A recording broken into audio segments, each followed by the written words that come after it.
caught up with Kali Bradford and Lee Kershaw in May when we were all at the Great Escape Festival in Brighton. A little bit worse for wear because it'd been a couple nights in at that point of the festival. Both these guys work at really aspirational indie labels. Kali's at Distiller Records and Lee's at Sunday's Best. Hear how they each broke into the business and what their average day looks like in this episode of Inside the Music Industry.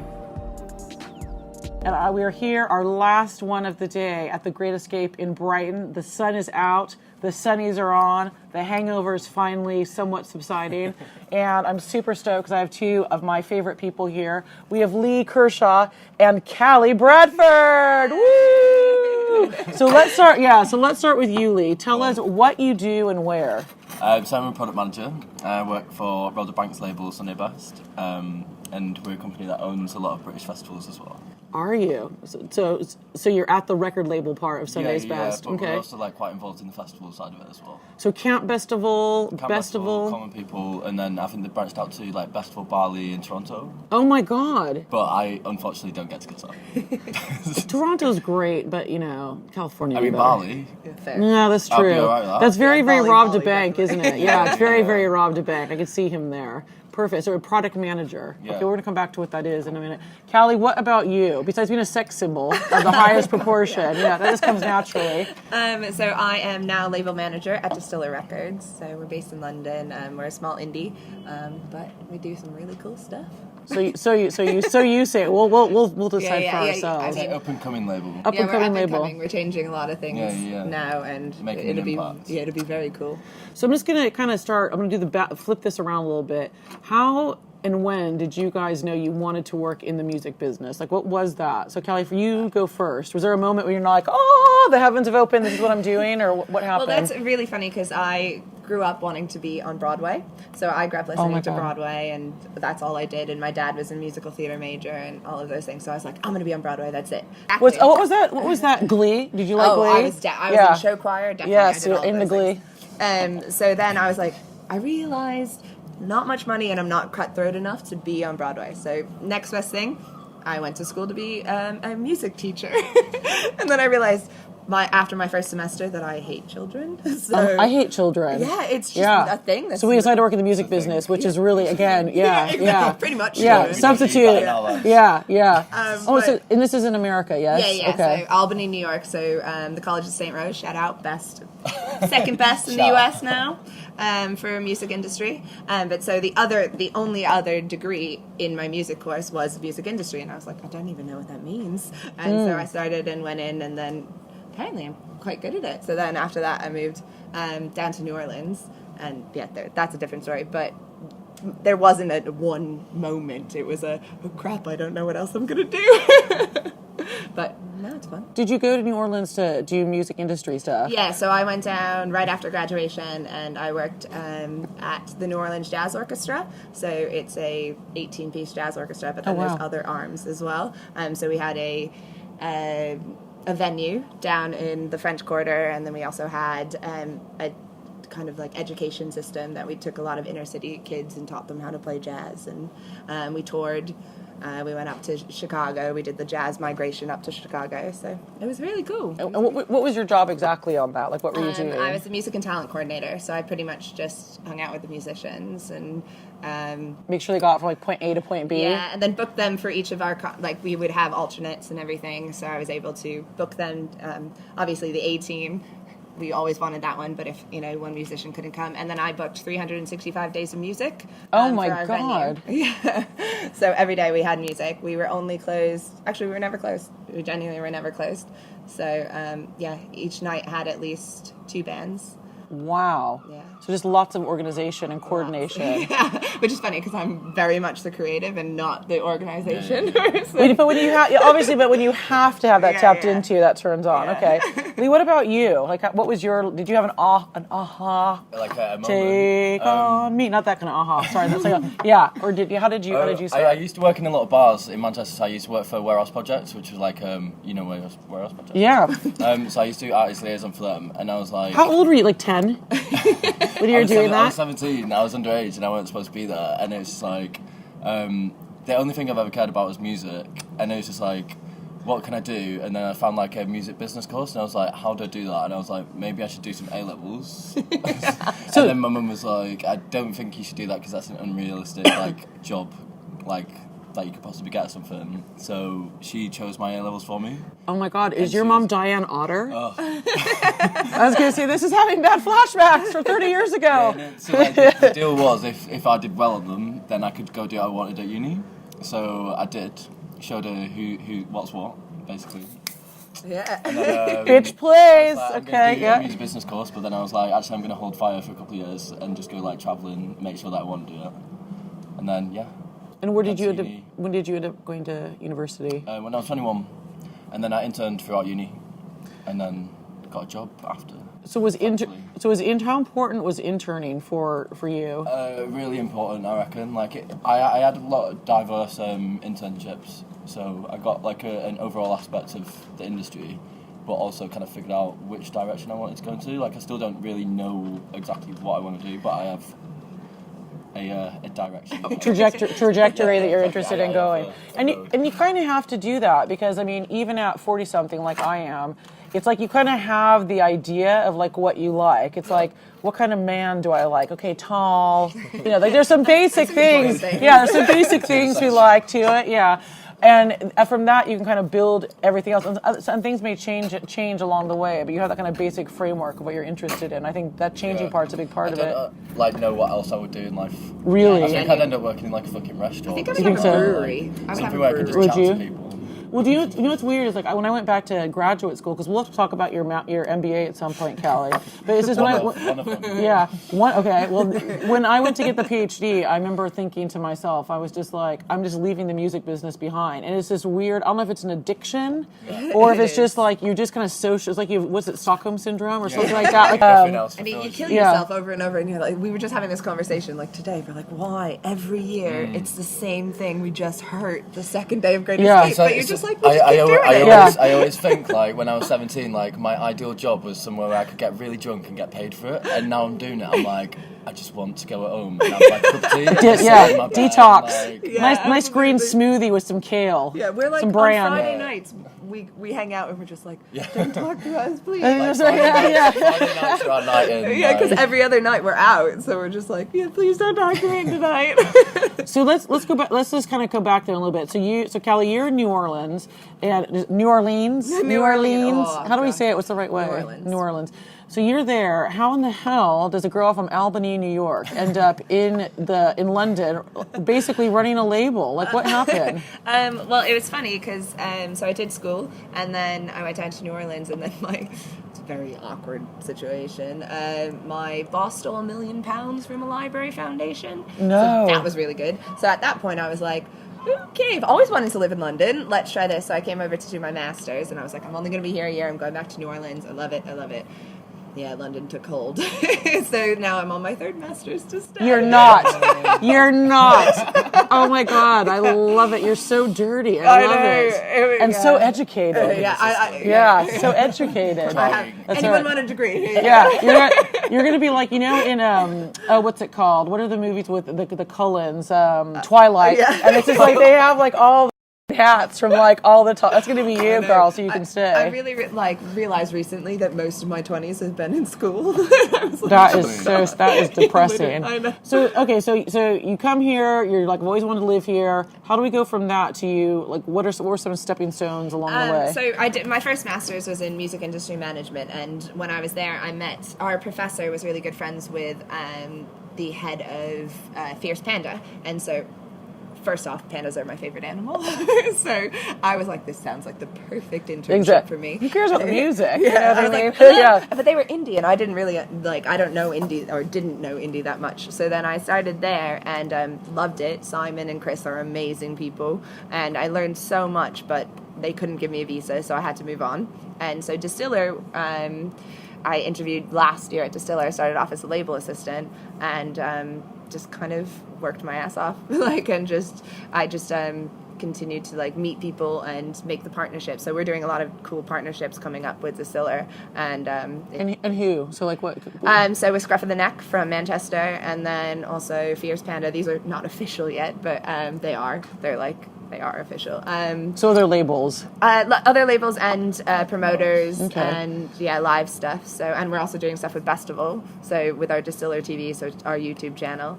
So we have some really cool stuff coming up in it. So it kind of all fell into place recently. Like we restructured and there was an opening and I had been showing what I was doing and it kind of just all came together. It's interesting, and Callie, I want to ask you this in a second, but I want to ask Lee this first. One thing you just said, Callie, is how you basically worked your butt off doing anything and everything. Yeah. How important is that, do you think, Lee, in terms of when at any point in your career, I think to keep on moving, you have to be doing that. But when you're starting off especially, how important is just being willing to do everything? Anything that anyone offers you, just grab it with both hands and run with it. Like, literally, don't turn anything down. Like, fuck off, like, you going out and get fucked on a Thursday. Just, like, if someone offers you something to do, like, just do it. What if it's something that, I don't know if that's really my thing? Well, the more experience, the better. Like, you've got no experience, the more things that you have to show. Like, go for it, man. Like. And also, you can kind of rule out things you don't want to do exactly. and you surprise yourself. You meet so many people just even doing something. Like, I never thought I was going to work at a label. I was very much the live side for so long. Really? Yeah, I think I wanted to work in publishing when I was in uni, and I'm like, fuck that. Yeah, now it's so different, and now I can't Most imagine boring doing job in the anything world. but being at a label, and because I still get to do the live stuff, and I still get to do those things. You get to do everything. I get to do at the everything. label. Yeah, it's quite Cackle. fun. Yeah. So Lee, how do you go from being this sassy, sexy guy at university to being with Mr. Rob DeBank? How? Yeah. So what was your trajectory doing that? What was the my step? interns and stuff like that? Yeah. So you're doing the internships, and did one lead to the job, or what? No. Well, no, literally I just interned, but then I emailed all of these label managers, and I was like, is there a job going? And then just so happened there was a job going at Sunday Best, and they interviewed me, and then in the interview they offered me the job straight on. Really? So there was no waiting going, but okay. like, the thing about that was they were like, can you start tomorrow? No! And I was like, I want a week off. To Yeah. Hilarious. I need also, some- he applied for my position at Distiller. Did you? And I didn't find out until last year at the Great Escape when Yeah, my coworkers were like, "So we How do you interviewed know us." each other? Oh my God, And I was love like, that. Because like this is when she was going through like all a the visa visa breakdown, so I crap, was like, yeah. I can't say this to Kali because I feel so bad. And then luckily, like, thankfully, I got offered a job at Sunday Best. I was like, so I'm not interested in the like. But that will happen, though. That's the thing. That will happen. You will go. I remember interviewing for a job at Geffen Records back when I was probably like 21, and I knew every single person that was going for it because there's only so many people. Yeah, it you is know what I small- mean? it's small small people. industry. Yeah. A lot of people applied for that job though. Yeah. And like Well done, girl. our friends got Yeah, That's we right. did well. And to be fair, our labels are so us. So if he was Yeah, at exactly. Distiller, I would not be it would be serious very about different. Distiller. And one thing you said there that I think is really important is you said that you actively, and this just seems like something it's not, and please tell me if I'm wrong, it doesn't seem very English to be like going to people being like, do you have a job? Yeah. You have to but, do like, you that. have to Yeah. put yourself out there. Yeah. Like, if you want it, like, Yeah. you're the only person that's going to make it happen. No, exactly. Especially in music as well. Like, no one's going to come to you and be like, oh, do you want to work at a label? Yeah. Hello, like, happen. it's hard for you two to probably remember before there was like Tinder, but like I used to tell people, I'm like, you're never going to meet anyone for dating if you sit in your house. I mean, maybe the pizza guy will be hot. I've never seen one except on TV. Ooh, I recently had an Uber Eats driver. He was quite hot. Did you? Yeah. There you go. So maybe Uber Eats is the new Yeah, dating pool we need to be looking at. fancy. Yeah, exactly. That's the fancy one. Just It's like, version. do you remember with Abercrombie and Fitch, they'd have like the super hot guys outside? It's like that. It's like, could you please take your shirt off before we give you the Uber Eats position? So what is the day in the life of Lee Kershaw? What do you do? Like, what do you? So it's a lot of like at the moment because we've done a new deal with the Orchard, so we're going through a lot of new signings at the moment. So we've just been getting contracts out the way, and now we're planning release schedules. I like to work a lot on like the creative side of it, so like a lot of like the design work. Of the record covers? Well, kind of. Okay. Like I'll source like artists that I think will be suitable that the artist might like, and then I'll also like help them with like. For photo shoots or styles, for everything, like for the whole videos, look of like, everything. That's what I love doing. Like I love like Photoshop. I love doing like all the creative content and managing like social media and stuff like that. What was the question? I said, what did you do? Yeah, what is your day? Yeah, that sounds You're busy still doing already. that. Yeah. Like it's quite endless. Like I've been promoted like twice in the past year, and I'm still kind of doing the same jobs. And like, but I kind of find it hard to let go of them because I do it in a very specific way, and I'm like. You put your print on it, and you're like, yeah. completely that. What's your favorite part of the job that you're doing? My favourite part? It would be like working with the artists and finding out what they really want and like designing it all and making it all like what's the word? Making the Consistent. the brand look good across all platforms. But because I love like the visual aspect of everything, and I love everything to look like absolutely beautiful, like online and shit. Like I love social media. Everyone hates social media, but I'm down with it. And then it's just like the results you get from it. Like so, like with the Dub Pistols, we did like a meme campaign.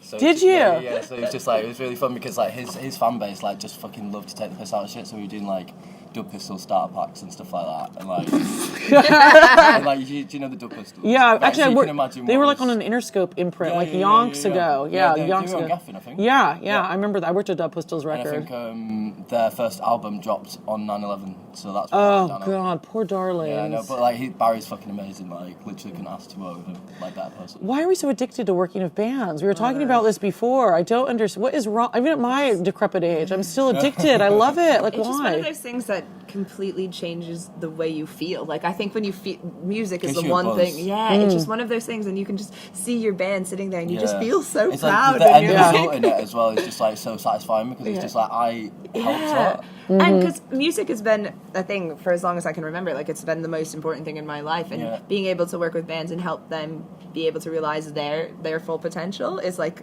it does give you that high, and it's just really exciting and fun. I mean, Kelly, tell me, do you play any instrument? Oh, you do.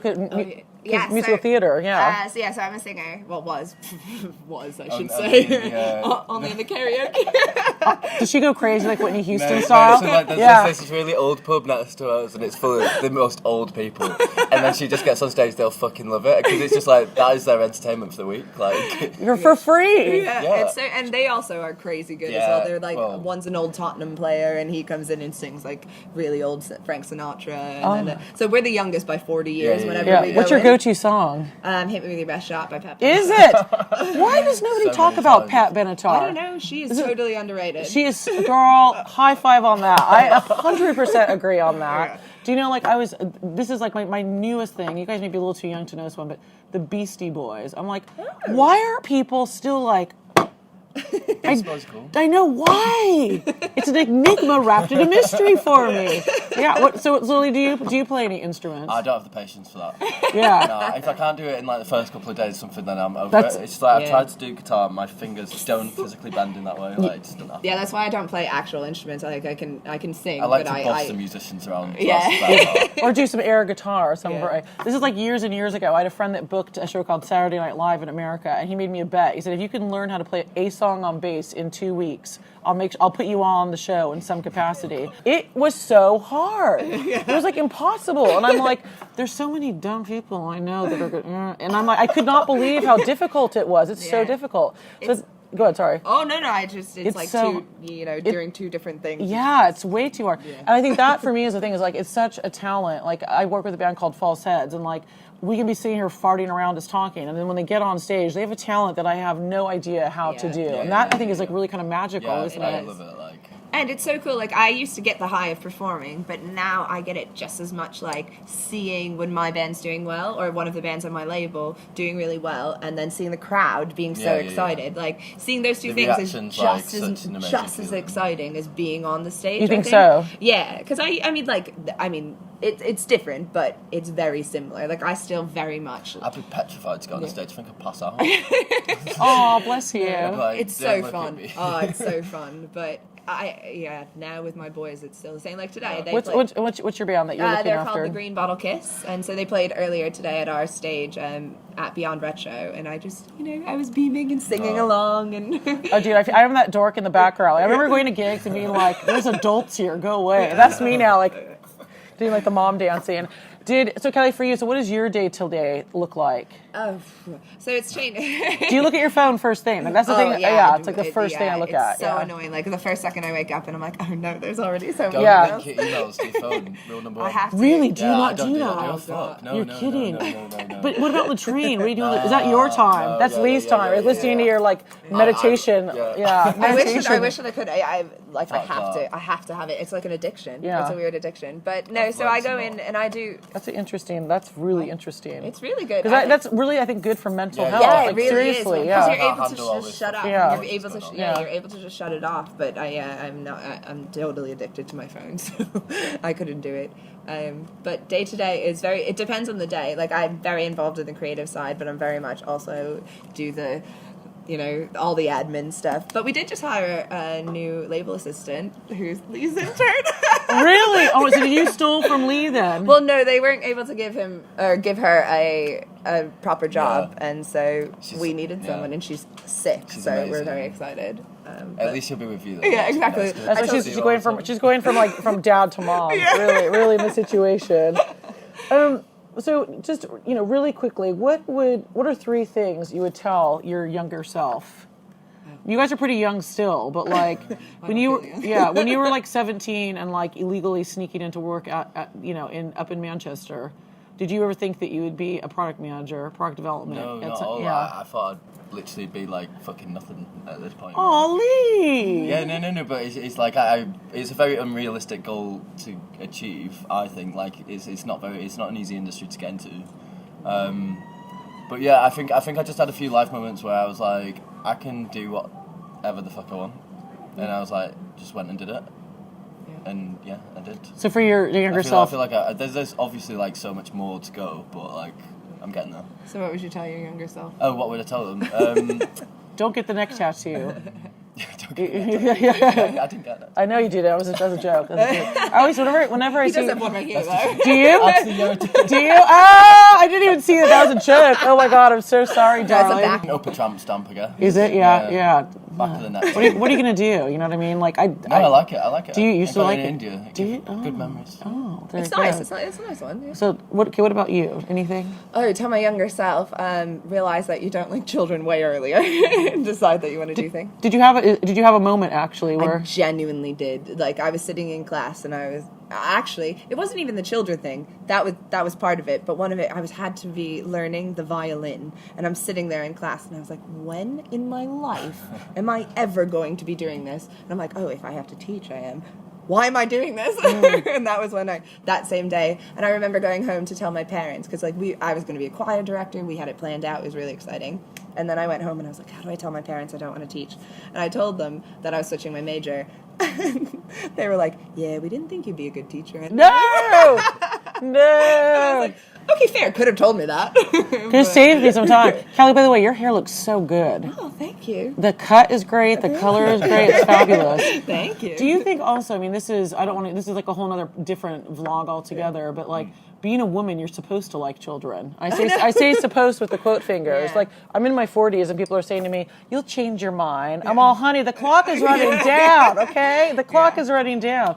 Do you think that was part of it too? Is like you're supposed to be nurturing towards children in some way? I think it is weird with the bands because I do feel kind of like mom sometimes, most times, and I'm so proud of them, and I feel like that's what a parent Just feels without like. the shitty ass wiping. Yeah. But Or the college tuition. Yeah, exactly. It's just the rest. It's the drinks as much. Yeah, as exactly. That probably will add up to it. Yeah. But no, I think it. Like I've had this conversation with my mom, and she knew she always wanted a kid, and I've told her, I was like, sorry, Mom, I don't think this is gonna happen. Are you an only child? I am an only child. Oh no! So. Oh no! Oh God, poor mom. How is she with that? Yeah, she's good. I think that she understands that my career is kind of my most important thing, and eventually maybe I might change my mind, but I genuinely don't feel that. But I feel like women right now, especially. Are you 25, 26? I can't remember. I'm 28, actually. Are you? Yeah. Oh, thanks. Yeah, looking great, girl. Looking great. That's impressive. No, so I don't know where I was going with that. Actually. You said women now. No, yeah. sorry. Yeah, but I feel like it's so much more acceptable for us to actually have our careers and stuff now, and I think it's really cool. And there's so many things about women in the industry, and that it's so hard. And I mean, obviously it's hard, but it's just the industry's hard is more what I feel like. But there's so many more women coming up and like being really, really powerful. Yeah, and I think it's great, and I think that idea of us needing to be home and have the kids is kind of going away a bit. I hope. It's a horrible situation. It's a horrible. One thought. of my coworkers, she like tells me all of her stories. One of her kids like puked into her other kid's mouth. Oh! I was like, best contraception. That's like- Best contraception is listening to that. Oh, Yeah, so I was like, no. At least my bands, they'll puke away from each other. They won't puke in each other's mouths. So. No. And just a couple more questions, and I'll let you guys go. We'll leave the vomiting to the side for a quick. Oh, girl, it's all good. We can talk about that. What do you guys think is going to be the next? Any innovations or trends that you think are going to happen in the next couple years, especially being Mr. Social Media? AI is obviously a big one. Artificial intelligence. Yeah. In what way in the music business? So like, for example, like instant messaging on social media, you can have artificial intelligence. Yeah, all the bots. Sending instant messages out and updates to everyone that follows your Facebook page, and then anyone that like types you a message, then it automatically responds to it. Really? Yeah, and you can kind of like direct scary, it. but- Yeah, you can direct it Wow. into selling things, or you can ask about tour dates. So or it's more about upselling shit, basically. Yeah, it's a really cool way and a more personal. Yeah. And I was just going to say, so will it be like in your voice? You know what I mean? Like, Yeah, like the artist will type a message, and then that'll just kind of go to everyone. Yeah. And then they can respond. People can respond People back, respond and then I think eventually, right now, it's not so much in the artist's voice, but I think eventually it'll move. It's into started that going. way. Like there's a few artists that I follow, and like it's like they've written the message, and it's like typed. Yeah. Their feels. So sorry, I was just like, I've never heard of this before. So the artist will basically front load all the answers to like whatever the person's asking. Basically, is that correct? Yeah. And then the artificial intelligence will ping it out. Intelligence No. works where it kind of works itself out to respond anyway. Does it? Yeah, Okay. yeah, there's- We'll get to that. Okay. Yeah, it's eventually, right now there are, you have to answer most questions, but then it'll also send you something, and if someone asks a question that you don't have a response to at the moment, it'll then ask you as the person. Ah, okay. Yeah. Oh, that's really So it, like, cool. learns itself, teaches itself. Do you think that's going to be been like a long- no, it's been a long 48 hours.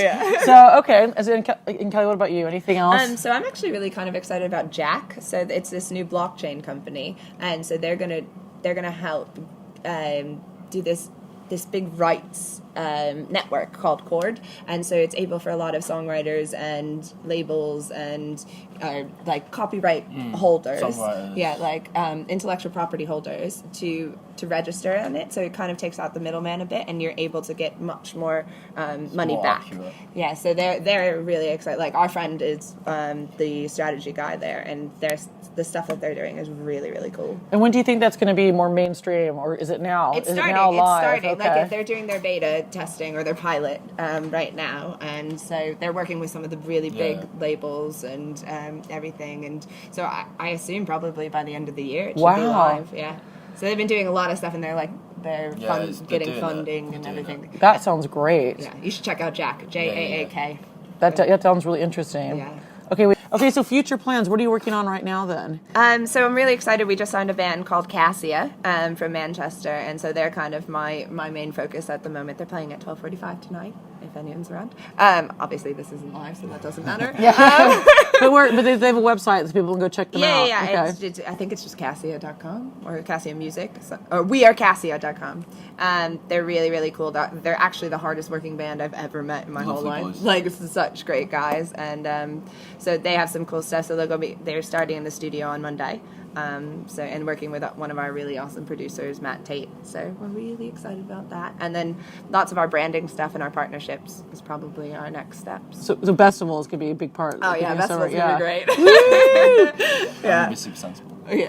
And what about you? What about you, sir? What are you working on right now? We're getting geared up to release a new Alice Jemima album. She did really well last year. So like she did release her first album, sold over like 10,000. Oh wow! Yeah, she smashed it. She's been doing lots of songwriting with Sophie Ellis-Bextor. So it's kind of that vibe. And then we're doing like loads of new signings. Like there's Plastic Mermaids. They're like I think they're a 5-piece from Isle of Wight, but they're absolutely insane. Like literally, like if you ever hear about them, go check them out. Like Were they called again one more time? Plastic Mermaids. Plastic Mermaids. Oh, I love that It's a great name. name. That's such a good name. Why didn't I come up with that? About the merchandise. Yeah. Oh my God. I'm already excited about the videos and the blow up, the inflatable. I mean, The honey, inflatable plastic that's mermaid. right. Yeah. But would that be fun? Because there's a tail and never mind. There's girl. Let the imagination run there, And then Sister put Sledge. the sexy song on. Yeah, exactly. That would be an experiment right there. So if anyone wants to intern for you guys audience that watches this or is interested in anything you said, where can they find you? Let's start with you, Kali, first. So if you go to distillermusic.com or info@distillermusic.com, go straight to me. So, and just say that you saw this Yeah, and so- that you know Jen. Perfect. Yeah. And what about you? Yeah, same info at sunobest.net. It comes in is one of your many hats that you wear that you refuse to relinquish. What? The info. Yeah. Well, I'm ready to get rid I of can you. give my personal email, but I'm not going to do that. That's fine. You have to listen to the Eliza Doolittle song before you get that. Okay, well, guys, listen. Have an awesome rest of festival. Oh my God. Yeah. Guys, have an. Endorsement. That's right. www.com. So yeah, have a great rest of Great Escape, and thank you so much. Enjoy Brighton. Yeah, have a good one. Yeah, take care. That was Inside the Music Industry, and if you liked it, and come on, really, why wouldn't you? Make sure you click subscribe for more episodes, information, and upcoming tidbits from what we have in store.